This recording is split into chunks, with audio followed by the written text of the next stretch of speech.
Let me tell you a story. This is the story of two men sitting in a bar. They are both songwriters, they have worked together in the past, and now they're working on a new project. They have a song that is not quite finished. The title is The Girl Who Passes By, or the Portuguese equivalent of it. It's not quite finished, they are not fully satisfied with it, so they're looking for inspiration. So they're looking in this bar, close to the beach in the district of Ipanema in Rio de Janeiro.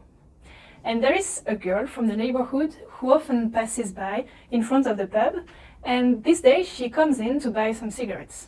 She is a beautiful young woman. She is tall and tanned and young and lovely, and she becomes the girl from Ipanema.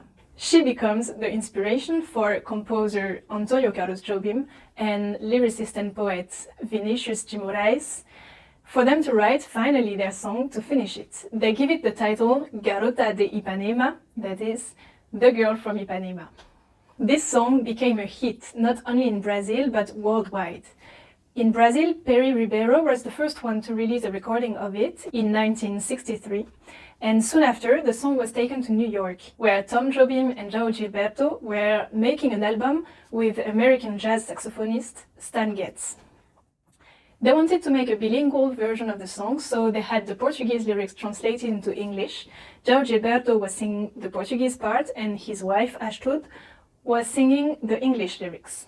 These two singers, with the musicians, with the saxophone of Stan Getz, produced 3 wonderful minutes of music that became a huge success in the 60s. The Jazz Bossa Nova Award in America became crazy about this song, and it soon became a jazz standard. That is, jazz musicians like to play along with this song. They play the chord structure on repeat and they improvise new melodies on top of it.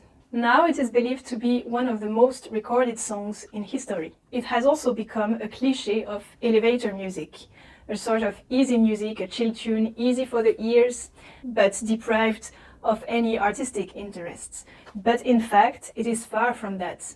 The song is complex, the harmonies are ambiguous, they can be analyzed in many different ways. There is nothing very conventional in this song. So let's dive into the song to see what really happens. It starts with the first phrase that is repeated, then there is another section, another phrase, and then the first one comes again. So we call it a AABA structure. The first phrase is built on one pattern that is repeated and then transposed. Transposed again, and then the end. This phrase is repeated, and then there is the second section that starts.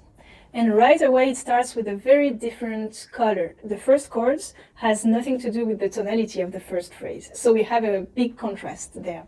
Again, the second phrase is built on one pattern.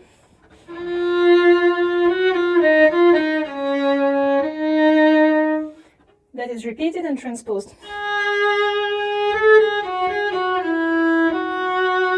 And then a third time.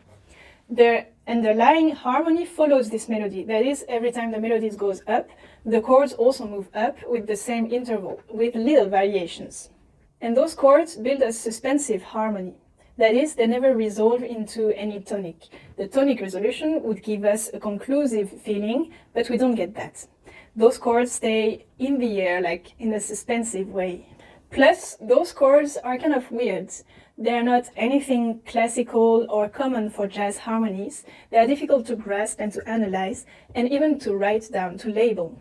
In many of the scores, which are transcription of the song, the chords are actually a simplification. They are not fully faithful to what Tom Jobim was actually playing at the time. So this incompleteness, this feeling of uncertainty that we get in the harmony, actually correspond to the feelings conveyed by the lyrics. If we look at the first phrase, it is a description of the girl. She's tall and tan and lovely and she walks. But the second phrase is not describing any exterior fact. Instead, it's talking about the interior feelings of the narrator. I watch her so sadly, she looks straight ahead, not at me. These feelings correspond actually to the feeling of uncertainty, incompleteness that we found in the harmony. So, Tom Jobim and Vinícius de Moraes managed to write a beautiful, coherent song, both complex and easy to listen to. unconventional, but with this ability to become kind of universal. A hit in the 60s, and 60 years later is still very popular. Now, I wonder, when Jobim and Moraes sat down to write their song, I wonder if they had in mind the intention of making something unconventional, very original, or if they were just writing down whatever was coming through their minds or through their fingers on the guitar. I'd like to know what you think, so you can let me know your opinion in the comments. I'd be happy to have a discussion with you.